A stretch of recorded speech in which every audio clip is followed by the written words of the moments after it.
الحمد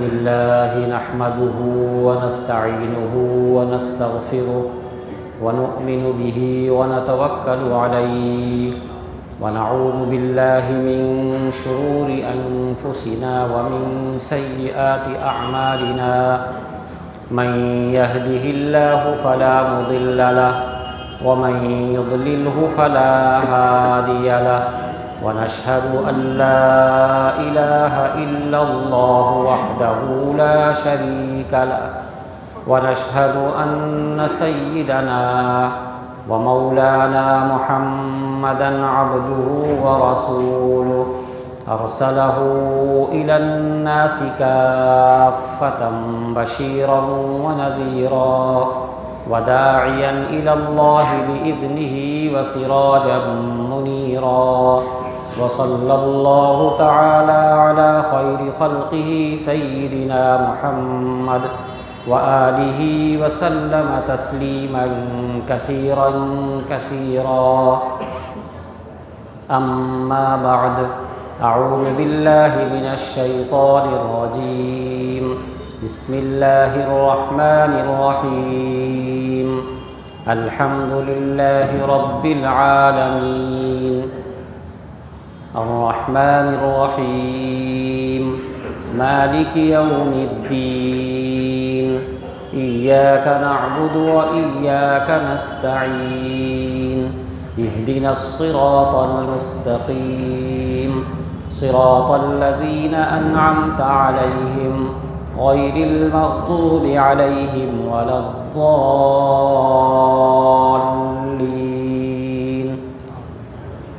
آمين صدق الله العظيم.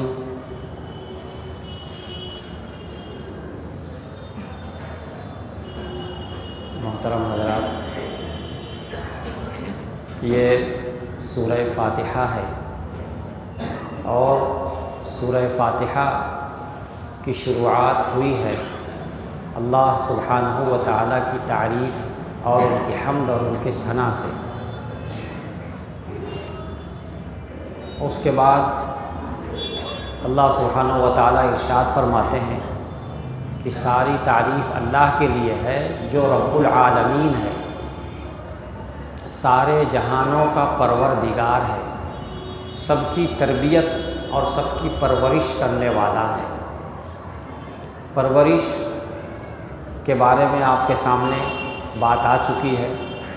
کسی چیز کو وجود میں لانے کے بعد جیسی اس کی ضرورت ہے اس کی تمام ضروریات کی چیزوں کو مہیا کرنا، تمام رکاوٹوں سے اس کو روکنا، اس کی حفاظت کرنا، یہ پرورش ہے جو اللہ تعالیٰ ہر چیز کے ساتھ کرتے ہیں. پرورش کے ساتھ ساتھ رحمت کا ہونا بھی بہت ضروری ہے. دو رحمتوں کا ہونا ضروری ہے پرورش میں. ایک ایسی رحمت کہ جس چیز کی پرورش کی جا رہی ہے، جس کی تربیت کی جا رہی ہے، اس کو دھیرے دھیرے اس کو تکمیل تک پہنچانا. ایسی رحمت اس میں ہو جو اس کی تمام ضروریات کو دیکھے، تمام ضروریات کو پوری کرے. رحم نہیں ہوگا، رحمت نہیں ہوگی تو توجہ نہیں ہوگی. تو اللہ تعالیٰ کی صفت رحمت کا یہ تقاضا ہے کہ جس چیز کی پرورش ہو اس کی شروع سے لے کر کے تکمیل تک، مکمل ہونے تک ایک چیز کا خیال رکھا جائے، ایک چیز پر نظر رکھی جائے، ہر ضرورت پوری کی جائے. یہ ایک رحمت ہے. دوسری رحمت، جب اس چیز کی تکمیل ہو گئی، وہ چیز مکمل ہو گئی، اب اس کے بعد اس سے فائدہ اٹھانا، اس سے نفع حاصل کرنا، یہ دوسری رحمت. تو گویا دو رحمتوں کا ہونا ضروری ہے. آپ سمجھ لیجئے ایک چیز محنت کر کے تیار کی گئی لیکن اس سے نفع نہیں اٹھایا گیا تو تیار کرنے کا حاصل کچھ نہیں نکلا، بیکار ہو گیا. مثال کے طور پر کسی نے زمین میں کھیتی کرنے کی یا درخت لگانے کی محنت کی، دانہ سے لے کر کے جب ضرورت پڑتی ہے تب پانی ڈالتا ہے، جب ضرورت پڑتی ہے تو اس کی نگرانی کرتا ہے، رات بھر جاگنا پڑتا ہے، اس کی نگرانی میں جاگتا ہے، دن کی دھوپ کی شدت کو برداشت کرتا ہے، پرندوں سے، دوسرے جانوروں سے، دوسرے انسانوں سے، بہت سارے کیڑے مکوڑوں سے اس کی حفاظت کی فکر کرتا ہے، غرض کی شروع سے لے کے محنت کرتا رہتا ہے یہاں تک کہ وہ تیار ہو گئے۔ درخت ہے تو درخت تیار ہو گیا، اس میں پھل آ گئے۔ کوئی کھیتی ہے تو پودا پوری طرح تیار ہو کر کے اناج اس میں لگ گیا۔ لگ جانے کے بعد، مکمل ہونے کے بعد، اب اس کی حفاظت کرنا، اس سے فائدہ اٹھانا۔ اگر اس نے فائدہ نہیں اٹھایا، پھل ہو گیا، پھل ہونے کے بعد چھوڑ دیا، تو گویا اس نے ضائع کر دیا ساری محنت، پھر کیوں کی؟ کھیتی مکمل ہونے کے بعد اب اس کو لانا، گھر پہ رکھنا، رکھ کر کے اس سے فائدہ اٹھانا۔ تو اللہ سبحانہ و تعالیٰ جو رب العالمین ہے، تربیت فرماتے ہیں، تو اس تربیت میں دو رحمتوں کا ہونا ضروری ہے۔ ایک شروع سے لے کے تکمیل تک پہنچانا، یہ، اور دوسرے تکمیل تک پہنچنے کے بعد اس سے نفع حاصل کرنے کا پورا انتظام کرنا۔ تو اللہ تعالیٰ نے رب العالمین کے بعد اپنی دو صفت بیان کی، الرحمن الرحیم۔ الرحمن، اس کا تقاضا یہ ہے کہ اس چیز کی پرورش شروع سے لے کے تکمیل تک مکمل ہو، اور الرحیم، اس چیز کے مکمل ہونے کے بعد اب اس سے فائدہ اٹھانا ہے، نفع حاصل کرنا ہے، تو نفع حاصل کرنے کا بھی پورا اہتمام ہو، پورا انتظام ہو۔ یہ ہے الرحمن الرحیم۔ ہر چیز اپنی وجود سے لے کے مکمل ہونے تک بہت مرحلے سے گزرتی ہے۔ پھر مکمل ہونے کے بعد اگر اس کے اجزاء بکھر جائیں، ٹوٹ پھوٹ جائے، تو اس کے بعد بھی اللہ تعالیٰ کی پرورش کام کرتی رہتی ہے۔ خوب اس کو ذہن نشی کر لیجئے، کسی چیز کی ابتدا سے لے کے مکمل ہونے تک اللہ کی پرورش کام کر رہی ہے۔ اس کے مکمل ہونے کے بعد اگر وہ چیز ٹوٹ گئی، اس کے اجزاء بکھر گئے، الگ الگ ہو گئے، اس کے بعد بھی اللہ تعالیٰ کی پرورش اس میں کام کرتی رہتی ہے۔ اس کو کہا جاتا ہے اصطلاح میں، اس چیز کے مکمل ہونے تک تو اس کا نام ہے معاش، اور وہ چیز بکھر گئی، بکھر کر کے دوسرے مرحلے میں چلی گئی، تو اس کا نام ہے معاد۔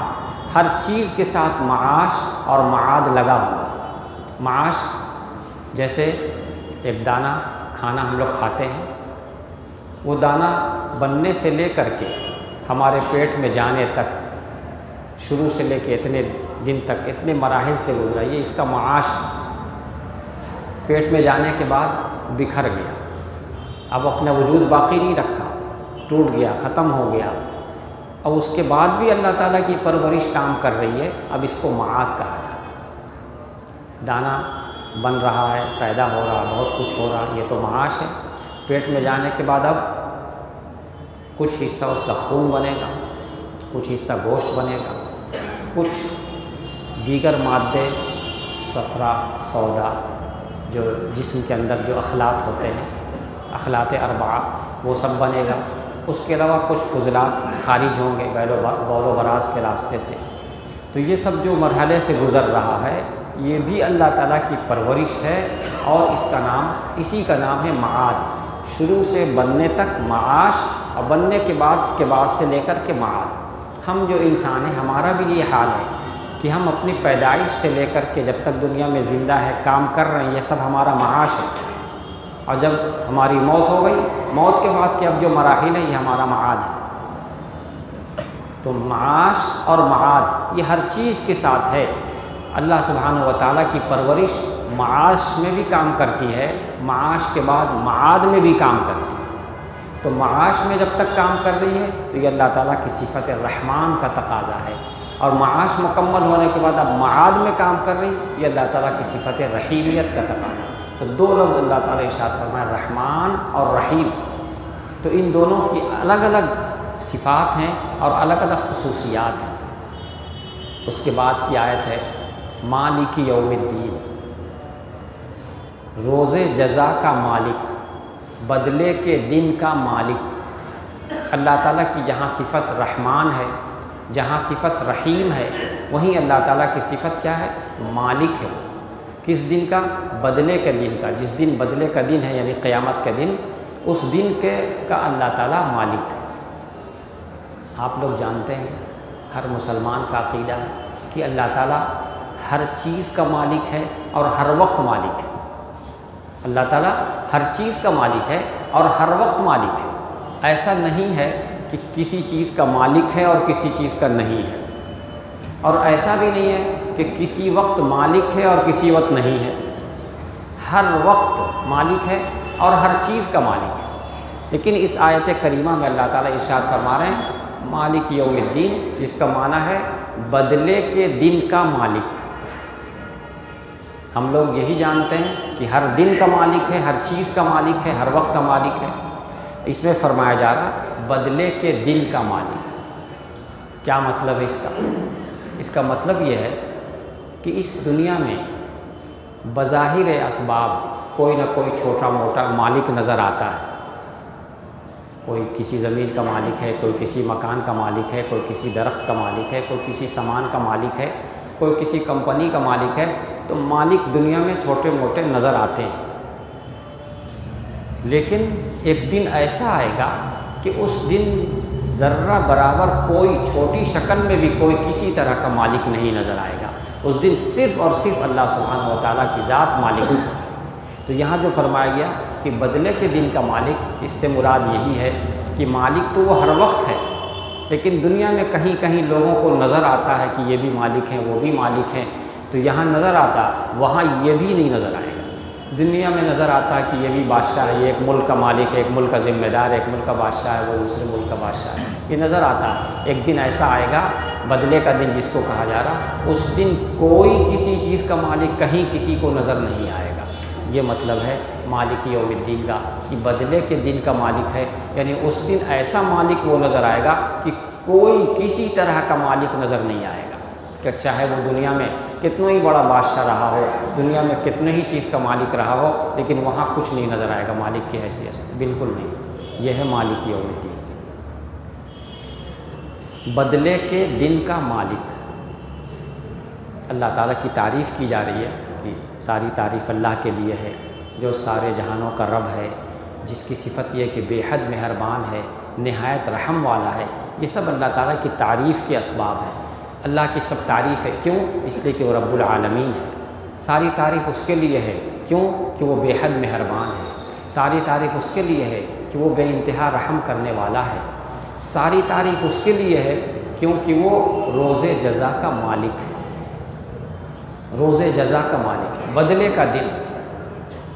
یوم، یہاں پہ یوم کا لفظ استعمال کیا گیا ہے۔ یوم کہتے ہیں دن کو، عرف میں سورج نکلنے سے لے کر کے سورج ڈوبنے تک کو یوم دن کہا جاتا ہے، اور شریعت میں سورج نکلنے سے نہیں بلکہ صبح صادق سے، جس وقت سحری کا وقت ختم ہوتا ہے، جس وقت فجر کا وقت شروع ہوتا ہے، اس وقت سے لے کر کے سورج ڈوبنے کو یوم اور دن کہا جاتا ہے۔ یہ فرق ذہن میں رکھنا چاہیے۔ عام اصطلاح میں عام طور سے لوگ یہی کہتے ہیں کہ دن سورج نکلنے سے شروع ہوتا ہے، لیکن شریعت میں اللہ تعالیٰ کے نزدیک یعنی کب دن شروع ہوتا ہے؟ صبح صادق سے، جس وقت فجر کا وقت شروع ہوتا ہے، جس وقت سحری کا وقت ختم ہو جاتا ہے، اس وقت سے لے کے سورج ڈوبنے تک۔ یہ اس کا یوم کا اصلی معنی ہے۔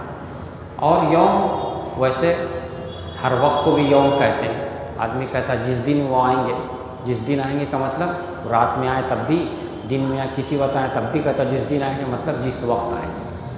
تو یہاں پر بھی روز جزا کا مالک ہے، بدلے کے دن کا مالک ہے۔ تو وہ دن سے مراد صبح صادق سے لے کے سورج ڈوبنے تک نہیں بلکہ وقت مراد ہے۔ اس وقت جو بھی وقت ہوگا، جتنا بھی وقت لگے گا، سور پھونکا جائے گا، دوسرا سور پھونکا جائے گا جب سب لوگ دوبارہ اٹھیں گے، اس وقت سے لے کر کے ہر شخص جنتی جنت میں چلا جائے گا اور ہر جہنمی جہنم میں چلا جائے گا، سارا کام مکمل ہو جائے گا۔ تو دوسری سور پھونکنے سے لے کے اس وقت تک کے وقت کو یوم کہا گیا کہ بدلے کے دن کا معنی۔ اس ایک لمبا عرصہ یہ ہوگا، اس پورے لمبے عرصے کے کو یوم کہا گیا ہے کہ اللہ تعالیٰ بدلے کے دن کے مالک ہے۔ اور بدلہ دینا، انصاف کرنا، یہ اللہ تعالیٰ کی اہم صفت ہے اور اللہ تعالیٰ کی بہت بڑی حکمت ہے۔ بدلہ آج اس دنیا میں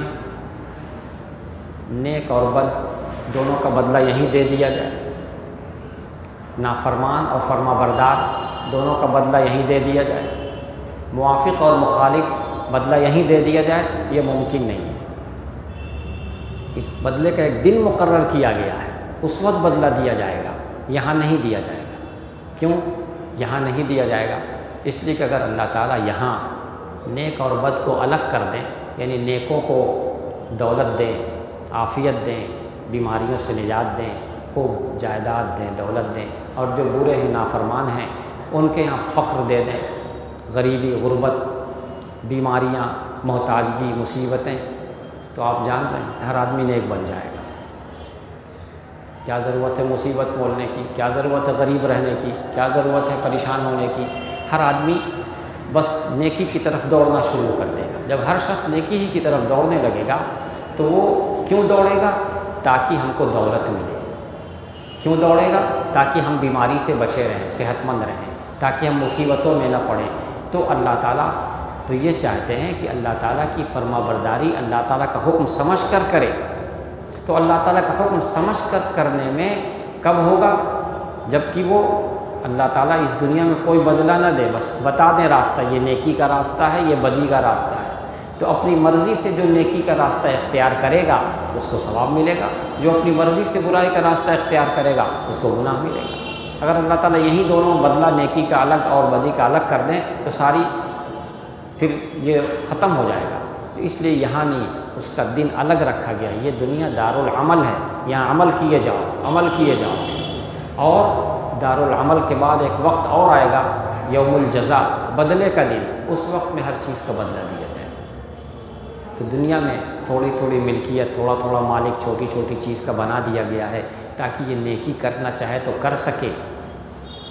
جیسے کسی کو ہم زکوٰۃ دینا چاہتے ہیں تو ہم کچھ مال کے مالک ہوں گے تب تو زکوٰۃ دے پائیں گے۔ ہم بال بچوں کا خرچ دینا چاہتے ہیں تو جو خرچ دیں گے وہ ہم خود اس کے مالک رہیں گے تب تو دے پائیں گے۔ تو دنیا میں اللہ تعالیٰ نے مالک بنایا ہے تاکہ ضروریات پوری کر سکے، اختیار دیا ہے تاکہ اپنے کام کو کر سکے۔ اگر یہاں مالک نہ بناتے، اختیار نہ دیتے تو یہ کام نہیں کر پاتا۔ اس لیے دنیا میں تھوڑی تھوڑی ملکیت، تھوڑا تھوڑا اختیار دیا، اور وہاں جہاں جزا دینا ہے، بدلہ دینا، وہاں کوئی ضرورت نہیں ہے، اس لیے وہاں کوئی مالک نہیں رہے۔ یہ بات سمجھ میں آ گئی؟ دنیا میں اللہ تعالیٰ نے چھوٹے چھوٹے چیزوں کا چھوٹا چھوٹا مالک بنایا ہے تاکہ یہ کام کر سکے۔ اب اس کے بعد اس کو سمجھیے، یہ سورہ فاتحہ جس میں 7 آیات ہیں، ان 7 آیتوں میں اللہ تعالیٰ کے 5 نام آئے ہیں۔ 5 نام۔ سب سے پہلا نام الحمدللہ، اللہ، پہلا نام اللہ کا۔ دوسرا نام رب العالمین، رب دوسرا نام ہے اللہ کا۔ تیسرا نام الرحمن، چوتھا نام الرحیم، پانچواں نام مالک، مالک یوم الدین۔ 7 آیتوں کی اس چھوٹی سی سورہ میں اللہ تعالیٰ کے 5 نام آئے۔ یہ بات ذہن نشی ہو گئی، 5 نام۔ اس کے بعد اس کو ذہن نشی کر لیجئے کہ اس سورہ میں بنیادی طور پر 2 مضمون رکھا گیا، 2 مضمون۔ پہلا مضمون اللہ تعالیٰ کی حمد اور ثنا، اللہ تعالیٰ کی تعریف بندوں کی زبان سے، ہم انسانوں کی زبان سے اللہ کی تعریف اس میں کی گئی ہے، یہ ایک پہلا مضمون ہے۔ دوسرا مضمون تعریف کرنے کے بعد بندے اپنی خواہش، اپنی ضرورت کو اللہ تعالیٰ کے سامنے رکھ رہے ہیں کہ اللہ ہماری یہ ضرورت پوری کر دیجیے۔ 2 مضمون ہو گئے۔ پہلا مضمون اللہ تعالیٰ کی تعریف اور حمد اور ثنا بندوں کی زبان سے، اور دوسرا مضمون تعریف کرنے کے بعد اپنی ضرورت، اپنی حاجت، اپنی خواہش اللہ تعالیٰ کے سامنے رکھنا کہ میری یہ ضرورت ہے یا اللہ اس کو پوری فرما دیجیے۔ یہ 2 مضمون ہیں۔ ان دونوں مضمون کو، یہ جو 5 نام آئے ہیں، ان 5 نام سے ان دونوں مضمون کی بہت ہی گہری مناسبت ہے، گہرا ربط ہے۔ پہلا لفظ اللہ اور پہلا مضمون حمد، اللہ کی تعریف۔ اللہ کی تعریف اور لفظ اللہ بہت مناسبت ہے۔ اللہ کس کو کہتے ہیں؟ اللہ اس ذات کا نام ہے جو تمام صفات کمال کے جامع ہے، تمام خوبیاں اسی کے پاس ہیں۔ تو جس کے پاس تمام خوبیاں ہوں گی، تعریف کس کی ہوگی؟ اسی کی ہوگی اور کس کی ہوگی؟ تو حمد اس کا بہت ہی گہرا ربط ہے اللہ سے کہ اللہ اس ذات کو کہتے ہیں جو تمام خوبیوں کے مالک ہو، تمام خوبیوں کو جمع کرنے والی ہو، لہٰذا ساری تعریف اسی کی ہوگی۔ تو حمد سے مناسبت ہوگی اللہ کی۔ دوسرا لفظ ہے رب العالمین، دوسرا نام ہے رب اللہ کا۔ رب ہر چیز کی پرورش کرنے والا، پرورش، اور پرورش کا مطلب ہم آپ کو بتا چکے ہیں، جس چیز کی جیسی ضرورت ہو جہاں ویسی چیزیں اس کے لیے مہیا کرتے جانا، تو یہ تو بہت بڑی صفت ہے۔ تو جو تمام ضروریات کو جو پیدا کرے، تمام ضروریات کی چیزوں کو سامنے لائے، پرورش کرے، اس کی تعریف ہونی چاہیے، لہٰذا ساری تعریف تو حمد سے مناسبت رب العالمین کو۔ تیسرا نام الرحمن۔ الرحمن کسی چیز کے پیدا ہونے کے بعد سے لے کر کے اس کے مکمل ہونے تک جتنی چیزوں کی ضرورت پڑتی ہے، جس کو اصلاح معاش کہتے ہیں، جتنی چیز کی ضرورت پڑ رہی ہے وہ ساری چیزیں اللہ تعالیٰ مہیا کر رہے ہیں، اس کا تعلق رحمان سے ہے، لہٰذا اس کی تعریف ہونی چاہیے۔ اسی طرح الرحیم کسی چیز کے مکمل ہونے کے بعد اب اس سے جتنے فائدے ہیں حاصل کرنا، فوائد کو حاصل کرنے کا انتظام کر دینا، یہ صفت رحیم ہے، لہٰذا اس کی تعریف ہونی چاہیے، اصلاح معاد جس کو کہتے ہیں۔ اور اس کے بعد مالک یوم الدین، روز جزا کا مالک، جو مالک ہے وہ بدلے کے دن بدلہ دے گا ایک ایک چیز کا، اور بہت بڑا بڑا بدلہ دے گا۔ انسان ایک مرتبہ سبحان اللہ کہے گا، اس کے بدلے میں اللہ تعالیٰ بہت بڑی چیزیں عنایت فرمائیں گے۔ یہ تو ایک مرتبہ کہا کہ خاموش ہو گیا، چپ ہو گیا، لیکن اللہ تعالیٰ جو چیز اس کے بدلے میں دیں گے وہ ہمیشہ چیز باقی رہے، تو کتنا بڑا بدلہ دینے والے ہیں۔ تو وہ ذات اس قدر بدلہ دینے والی ذات ہے، لہٰذا اس کی تعریف ہونی چاہیے۔ تو حمد جو پہلا مضمون ہے سورہ فاتحہ کا، ان اللہ کے پانچوں نام سے بہت ہی گہرا ربط ہے، اس لیے یہ پانچوں نام یہاں ذکر کیے گئے۔ دوسرا مضمون ہماری جو ضرورت ہے، یا اللہ ہماری ضرورت کو پوری کر دیجیے، اس میں ضرورت بھی بیان کی گئی ہے، 5 ضرورت سامنے رکھی گئی۔ سورہ فاتحہ میں بندوں کی طرف سے 5 ضرورت رکھی گئی۔ سب سے پہلی ضرورت بتائی ایاک نعبد، ہم آپ ہی کی عبادت کرتے ہیں، عبادت ہماری ضرورت ہے، تو پہلی چیز عبادت۔ دوسری چیز اللہ تعالیٰ سے مدد مانگنا، اس کو استعانت کہتے ہیں، استعانت کا معنی مدد مانگنا، وَإِيَّاكَ نَسْتَعِينُ، یا اللہ ہم آپ ہی سے مدد مانگتے ہیں۔ یہ مدد چاہنا، مدد مانگنا اللہ تعالیٰ سے، یہ ہماری دوسری ضرورت ہے، استعانت۔ تیسری چیز اس میں ہے ہدایت، اللہ سے ہدایت مانگنا، اہدنا الصراط المستقیم، ہدایت مانگی جا رہی ہے، یہ تیسری چیز ہے۔ چوتھی چیز ہے صراط مستقیم، سیدھی راہ پر جم جانا، استقامت اس کو کہتے ہیں، کسی چیز پر جم جانا، یہ انسان کا بہت بڑا کمال ہے۔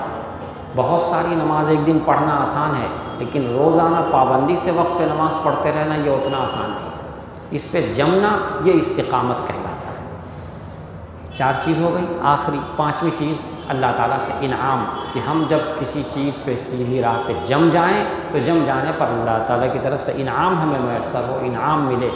یہ 5 چیزوں کا گویا مطالبہ کیا گیا ہے۔ نمبر 1 عبادت ہے، نمبر 2 استعانت یعنی مدد چاہنا، نمبر 3 ہدایت، اللہ تعالیٰ سے ہدایت مانگنا، نمبر 4 استقامت، جم جانا سیدھی راہ پر، اور نمبر 5 جب ہم جم جائیں، استقامت ہو جائے تو اس کے بدلے میں انعام ہمیں مل جائے، اور خدا نخواستہ اگر نہ جمے، راہ مستقیم پہ جماؤ نہ ہو، تو پھر تو اللہ کا غضب نازل ہو۔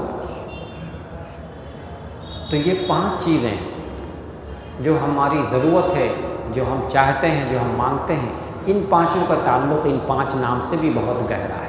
سب سے پہلا لفظ اللہ، سب سے پہلی چیز ہم کیا اس میں چاہی گئی ہے؟ عبادت۔ اللہ کی ذات تمام کمال کی جامع ہے، لہذا عبادت اسی کی ہونی چاہیے۔ تو اللہ الوہیت، اس میں الوہیت کا تقاضا ہے عبادت، تو پہلی چیز عبادت ہے، پہلا نام اللہ ہے۔ اللہ، لفظ اللہ گویا الوہیت کا تقاضا یہی ہے کہ اس کی عبادت کی جائے۔ دوسرا رب العالمین، رب ربوبیت، اللہ تعالیٰ کی جو تربیت کام کر رہی ہے، زمین اور آسمان اور پوری تمام مخلوقات میں اللہ تعالیٰ کی تربیت جو کام کر رہی ہے، جب تربیت کرنے والی ذات وہی ہے تو مدد کس سے مانگی جائے؟ مدد اسی سے مانگی جائے، لہذا ربوبیت کا تقاضا ہے استعانت، مدد اسی سے مانگی جائے۔ الرحمن، بے حد مہربان، بہت ہی رحم کرنے والا، بہت رحم کرنے والا۔ تو جو ذات بہت رحم کرنے والی ہے، ہم کو ہدایت اگر وہ دے دے تو ہم کامیاب ہو جائیں گے، اس کی رحمت کا تقاضا ہے کہ ہم ہدایت پر آ جائیں۔ اور الرحیم یہ بھی ایک اللہ تعالیٰ کی ایک صفت ہے۔ ہدایت کے بعد استقامت، شروع میں ہم صحیح راہ پہ لگ جائیں اور صحیح راہ پہ لگ جانے کے بعد اب ہم اس پر جمے رہیں، فائدہ اٹھائیں، جو بھی ہم نے آپ کو بتایا کہ ایک کو معاش، ایک کو معاد کہا جاتا ہے۔ ابتدا سے تکمیل تک معاش ہے، تکمیل کے بعد فوائد کا جب نمبر آتا ہے تو معاد ہے۔ تو معاش کا تعلق رحمان سے اور معاد کا تعلق رحیم سے ہے۔ تو اہدنا الصراط المستقیم جس میں یہ کہا گیا ہے ہدایت یہ مقتضیٰ ہے رحمانیت کا، اور استقامت یہ مقتضیٰ ہے اس کے بعد رحیمیت کا۔ یہ آپ کی سمجھ میں بات آ رہی ہے؟ ہم جو آپ کو سمجھانا چاہ رہے ہیں کہ اللہ تعالیٰ کے 5 نام اس میں لیے گئے ہیں اور انسان کی 5 ضرورتیں اس میں بیان کی گئی ہے ترتیب وار۔ جو 5 نام ہے، پہلا نام اس کا بہت گہرا ربط ہے پہلی ضرورت کا، اور دوسرا نام اس سے بہت ہی گہرا ربط ہے دوسری ضرورت کا۔ گویا اللہ تعالیٰ نے ایک چھوٹی سی سورے میں اس ترتیب سے ساری چیز کو بیان کر دیا ہے کہ انسان اتنے مختصر میں اتنی بڑی بڑی ضرورتوں کو ذکر نہیں کر سکے گا۔ یہ اللہ تعالیٰ کے کلام کی بلاغت اور اللہ کے کلام کا معجزہ ہے، بہت بڑا معجزہ ہے کہ اس دنیا کی ساری چیزیں اس چھوٹی سی سورے میں سمو دی گئی ہیں اور بہت ہی بہترین انداز پہ بہترین طریقے سے سمو دی گئی ہیں۔ تو ہم کو اب کیا کرنا ہے؟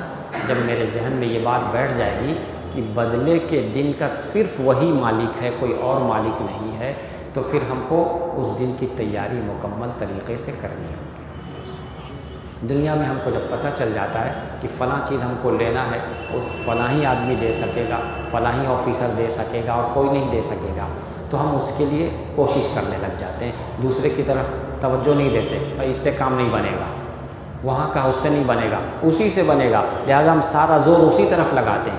تو یہاں پتہ چل گیا کہ دنیا میں چھوٹے چھوٹے مالک نظر آ رہے ہیں، قیامت اور بدلے کا دن جو ہوگا اس میں کوئی مالک نہیں ہوگا، صرف وہی ہوگا، لہذا ہماری پوری توجہ اسی طرف ہو جانی چاہیے، پوری توجہ اسی طرف ہو جانی چاہیے کہ اگر اس کے یہاں کام بن گیا تو ٹھیک ہے، نہیں بن سکا تو پھر کام بگڑ جائے گا، بات بگڑ جائے گی، لہٰذا سارا تعلق سارا زور اسی سے ہم کو جوڑنا ہے، اسی کی طرف مکمل توجہ کرنی ہے۔ دنیا میں تو آدمی کچھ رشوت دے کر کے کسی طرح راضی کر کے فیصلے بدلوا لیتا ہے، کچھ کروا لیتا ہے، لیکن وہاں تو کوئی اور مالک ہے نہیں، کوئی بادشاہ نہیں، کوئی نہیں ہے، صرف وہی ہے، اور اپنی وہ سب کچھ دیکھ رہا، اس کے علم میں سب کچھ ہے، لہذا وہاں کچھ نہیں چلنے والی ہے، کچھ نہیں ہوگا۔